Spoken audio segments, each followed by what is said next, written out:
देखो, किताबी ज्ञान देने वाले तो हमेशा से बहुत रहे हैं। स्वामी विवेकानंद अनूठे हैं उस आदर्श से जो उन्होंने जी कर प्रस्तुत किया। बहुत कम तुमने साधु संत सन्यासी देखे होंगे जो इतने सुगठित सुडौल शरीर के हों जितने विवेकानंद थे। खेल की, कसरत की उनकी दिनचर्या में बंधी हुई जगह थी। और यही नहीं कि बस व्यक्तिगत रूप से खेलते थे, अपने साथियों को भी कहें आवश्यक है, व्यायाम आवश्यक है। अब इस बात को समझना सूक्ष्म है। एक ओर तो शरीर को बनाकर रखना है, दूसरी ओर शरीर से चिपक भी नहीं जाना है। शरीर जैसे एक उपकरण है, एक संसाधन है, इस्तेमाल करना है उसका। लेकिन जिस चीज का इस्तेमाल करना है उसे इस्तेमाल करने के लिए ही सही,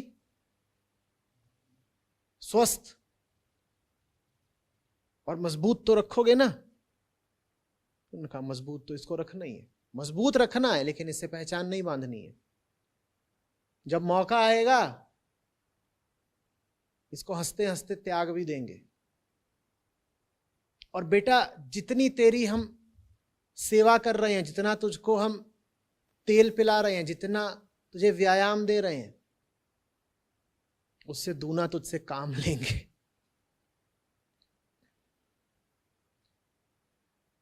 तो देह ये मत सोचना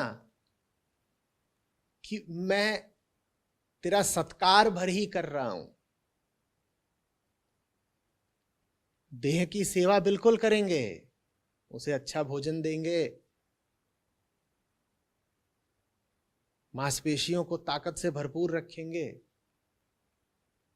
और ये सब करके फिर देह से काम वसूलेंगे। भाई, देह काम वसूलने के लिए है।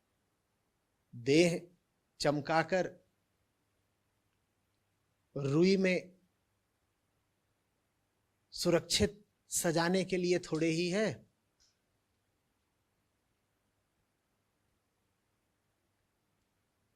ये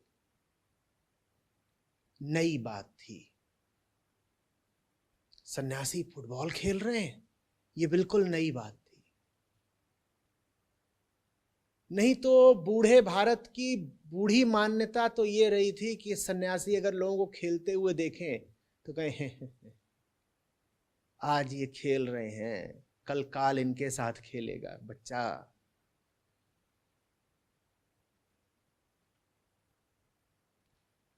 सन्यासी का, साधु का, संत का, फकीर का अर्थ ही यही निकाला जाता था कि खुद भी मरा हुआ होगा और बातें भी वो सब मरने वाली ही कर रहा होगा। जीवन से उसका कोई लेना देना ही नहीं होगा।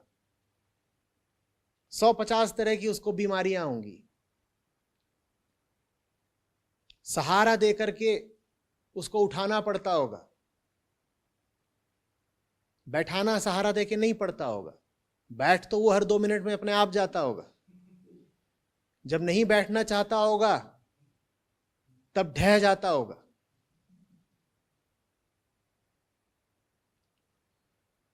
तो इस ढहते हुए देश के ढहते हुए अध्यात्म में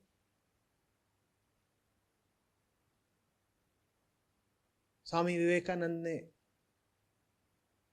एक ताकत भर दी।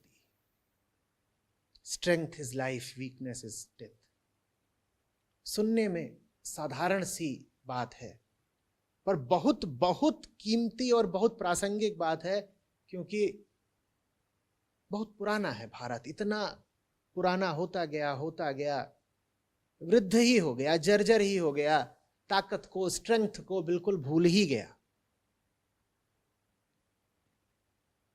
उस वृद्ध भारत में नए प्राणों का संचार करा स्वामी विवेकानंद ने।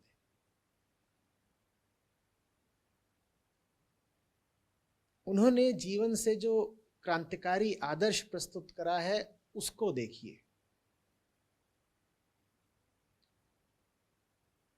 उनको एक स्वामी मात्र की तरह मत देखिए, या उनको एक वक्ता या लेखक मात्र की तरह मत देखिए। स्वामी विवेकानंद को आप बहुत ज्यादा उनके कृतित्व से नहीं जान पाएंगे। आप कहें कि मैं उनकी राजयोग या कर्म योग पर किताबें पढ़ लूंगा तो मुझे पता चल जाएगा कि स्वामी विवेकानंद कौन थे, तो बात बनेगी नहीं। आपको उस इंसान की जिंदगी को देखना पड़ेगा। बड़ा खूबसूरत जवान आदमी था, और जब आप उसकी जिंदगी के करीब जाकर के देखेंगे, प्यार हो जाएगा आपको।